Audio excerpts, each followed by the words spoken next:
앞의 영상에서와 같이 2015년 교육부는 학교 성교육 표준안을 발표하였지만 남성은 바지, 여성은 치마를 입는 것이 남녀에게 알맞는 옷차림이라고 하거나 남성과 여성은 뇌구조부터 다르다 같은 시대착오적인 내용들로 인해 많은 비판을 받고 있습니다. 이 때문에 성평등 활동가들과 인권단체에서는 이런 성교육 표준안을 개정하려 노력하고 있습니다. 2015년도에 이 전 정부에서 만들어진 국가 수준의 학교 성교육 표준안이라는 게 있는데 아시다시피 굉장히 문제적이죠. 그래서 남자의 뇌, 여자의 뇌가 따로 있다라고 가르쳐주기도 했고, 그 다음에 성폭력이 일어나는 이유를 남녀가 단둘이 한 방에 있으면 안 된다. 그래서 한 방에 있지 마라 라고 한다든지, 그냥 진짜 우리 부모님 시대, 할아버지 할머니 시대에 생각했던 걸 그대로 이거를 교육이라고 올려놓은 수준이었는데 절대 그렇지 않죠. 그래서 그것에서 우리는 이제 벗어나야 된다 라는 이야기를 많이 하고 있고, 인권단체들과 성교육단체들, 성평등 활동가들이 모여가지고 성명서도 내고 기자회견도 하고 교육부 앞에 가서 집회도 하고 의견서도 젠다라고 했는데 전혀 듣지를 않아요. 그렇다면 교육부는 왜 2015년 성교육 표준안을 개정하지 않고 그대로 방치하고 있는 걸까요? 그래서 굉장히 불통을 하고 있는 교육부가 저희는 되게 안타깝고 한심스럽다고 생각하고 있고요. 여가부에서도 N번방 박사방 사건 이후에 성교육을 대대적으로 전환해야 된다. 그리고 우리 인권단체들, 성평등 활동가들도 다 UN, 유네스코에서 만든 포괄적 성교육 국제 가이드라인에 의해서 성교육을 해라 라고 강하게 교육부를 권고를 하고 있는데 듣지 않고 있죠. 그래서 누가 바뀌어야 된다고 생각하냐면, 저는 교육부가 하지 않는다면 법으로 만들어야 된다고 생각을 하고요. 전문가들은 발전하지 않는 2015년 성교육 표준안 대신 포괄적 성교육을 기반으로 성교육을 진행해야 한다고 주장합니다.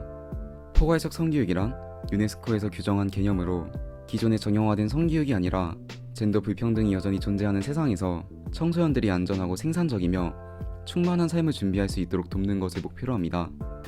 포괄적 성교육이 필요하다라고 이야기를 저희가 하는 이유는, 저희는 이제 법 제정까지 필요하다라고 얘기를 하고 있는데요. 포괄적 성교육은 내 자신을 알고 또 다른 사람과 평등한 관계를 맺을 수 있는, 그래서 이 사회를 성평등한 사회로 만들어갈 수 있는 시민이 될 수 있는 것까지 목표로 삼고 있거든요. 정말 내 자신을 알고 깊이 있게 탐구해보고, 신체와 젠더, 섹슈얼리티까지 탐구해서 내가 어떤 사람인지, 뭘 좋아하는지, 그리고 성이라는 것이 이것이 자유롭게 탐구하고 또 누릴 수 있고 즐겁고 기쁨을 누리는 수단이고, 내가 내 몸을 통해서 내 삶을 온전하게 충만하게 영위할 수 있는 것으로 생각하게 해줘야 되는 게 성교육이거든요.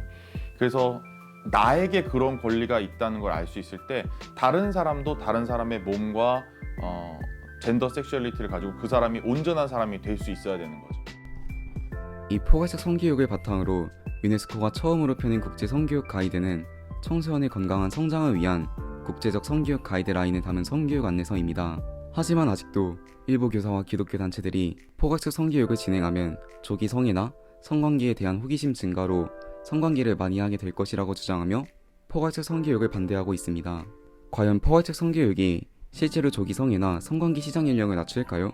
일단 기본적으로는 UN, 유네스코에서 만든 포괄적 성교육 가이드라인에 나와 있는 것들을 최소한으로 여기 나와 있는 내용들은 알려줘야 된다라고 국제 기준을 UN에서 만든 거거든요. 근데 국제 기준이라고 하니까 한번 생각해 보세요. 국제 기준이기 때문에 모든 나라에서 이 정도 내용은 해야 된다라는 내용이기 때문에 엄청 진보적이고 막 과격한 내용이 아니라 굉장히 기본적인 내용입니다. 청소년들에게 성교육하면 뭐 성관계에 대한 인식이 빨라지고 호기심이 증가해서 뭐 성관계를 빨리 한다 이렇게도 주장을 하시는데, 사실은 오히려 정반대 효과가 일어납니다.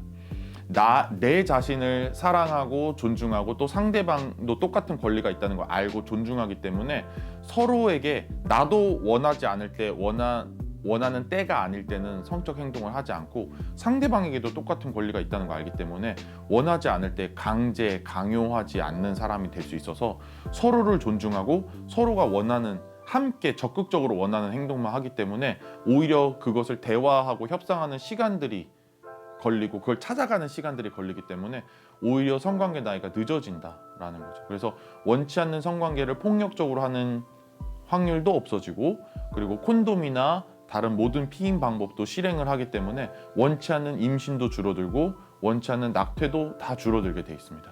그래서 이게 UN 유네스코 포괄적 성교육 가이드라인의 성과라고 얘기를 하고 있거든요. 그래서 청소년들의 성관계 나이가 빨라진다라고 주장하는 분들은 전혀 팩트 체크 없이 정반대 주장을 하고 있는 거라고 생각을 해주시면 될 것 같아요.